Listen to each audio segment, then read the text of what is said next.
Yes, the COVID lockdown and whole pandemic period, of course, has been a challenge to all of us, and particularly for those who are a little bit older than some. So we've been very cautious throughout, largely keeping a low profile, doing what we have to do by way of getting food and checking in with others briefly, and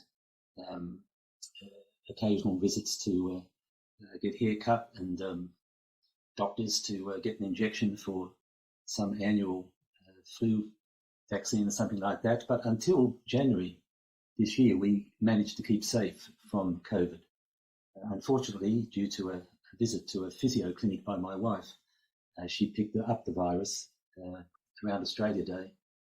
I caught it as well, and so we both went down with it. But fortunately, it was a mild dose, and within a couple of weeks, we'd pretty much recovered and we're back to normal, for which we're very grateful.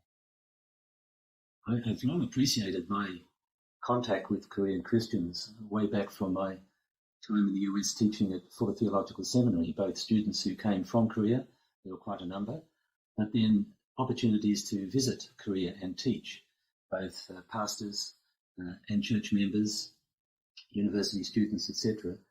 But a little bit to my surprise, a couple of years into COVID, I was contacted by an emerging church network, and they asked me if I would provide some teaching by Zoom to them, which I was very happy to do. And that led to a recent invitation to visit them and speak at an annual conference later this year. I've also had contact for some years with Christians in the Marketplace in Korea, partly through my links with Paul Stevens, whose books quite a few of you would know, and his International Marketplace Transformation Network. And therefore, I have an invitation to also join them when I go to Korea later this year to do some teaching, which I'm looking forward to very much. And there's also conversations about meeting with some theological scholars and theological students in progress. So all of these, I think, stem from the fact that books that I've written have been, in many cases, translated into Korean. I think 5 books and 3 booklets. And these have been, to my surprise, widely read and well received. And therefore, there's interest in the things which I feel are important in our current desire to serve God. And that's, I think, that lies, I think, at the root of these particular invitations.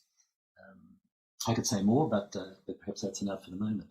I've been enjoying more than usual my kimchi with lunch as a way of preparing to enter back into a good Korean diet when I go back there. I've been thinking over some of the links I've made with Koreans over the years. People like Sayun Kim, well-known professor at Fuller Theological Seminary. I have had good links with some people in Korea itself, particularly InterVarsity Fellowship and at InterVarsity Press, who have been involved in translating and publishing many of my books, and also with others that I met at Fuller or elsewhere who are out on the mission field with institutions like InterServe, the Korean Church in far-flung places like Kazakhstan. So all of those links have been becoming more important to me. And apart from that, I've continually been impressed by the resilience of the Korean people, especially with the threat from the north, so much on its doorstep. One of my most vivid memories is being taken to the edge of the demilitarized zone by a group of Korean Christians and looking across at the North Korean guard posts just over the valley and seeing just how close that particular challenge was. But the steadfast faith in God and confidence in their own ability as a country to withstand the closeness of the threat amongst these Korean Christians and other Koreans that I met has long stood with me. So all of this comes to mind as I think not only about the possibility of revisiting Korea later this year, but also being part of this conference in Sydney with Koreans who are heavily involved not only there, but in other parts of the country, in seeking to worship God and to serve him day by day. I've asked myself that question many times, and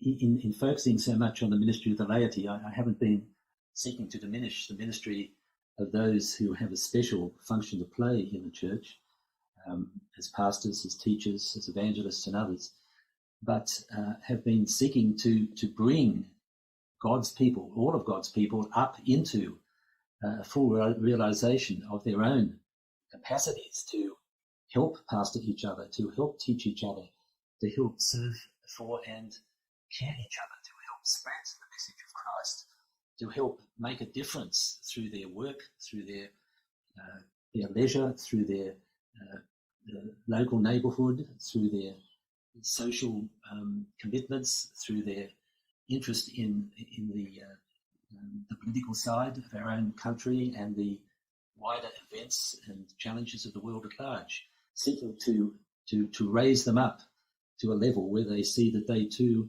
are ministers and have an absolutely crucial part to play in the spread of Christianity in an age when it's under threat and in many places diminishing. So where that came from, I can only say it must have come from above. I don't know where else it came from. There's no particular background for it, except I've had always a strong interest in ordinary people and the precious character of ordinary people. And to quote C.S. Lewis, the special part that ordinary people have to play in God's purposes. I'd like to take us back into the New Testament, which is my great love, and to see close up what it says, not only about meetings of the whole church, the church gathering in a larger number, but the role of the house churches, as it calls them, in the New Testament, which is there scattered right through the early Christian writings, Acts of the Apostles and various epistles of Paul and others, so that we get a close-up view of what really was going on, why it was important, and why it was so central to what was happening in church and the churches deepening their life, and why it was so central to the churches extending their life out into the wider world through the mission that their members conducted. I'd like to build on that and look at what is happening now in this area.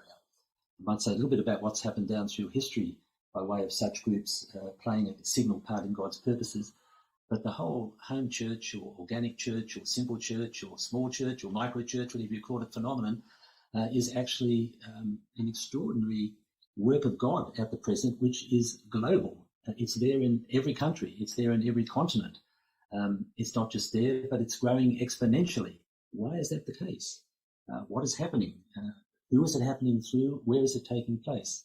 And then I'd like to go on to look at some specific examples of the way in which denominations and congregations have included house churches within their own structures, made them part and parcel of how they operate, very much at the centre of what they do, expanding what they have been doing through small groups or through cell groups, other kinds of mission groups, into something even fuller, something which makes even more a difference, not only in the lives of their members, but in the lives of the people in their neighbourhoods and workplaces and communities where they live. And finally, to look at how the pandemic over the last 3 to 4 years has created opportunities to think about this, to explore it, to test it, to realise it, to see the pandemic actually as in part God's opening up an opportunity for us to do church, not only as we have done it, but to do it in a deeper, richer and more effective way. That's roughly the kind of thing I'd like to talk about.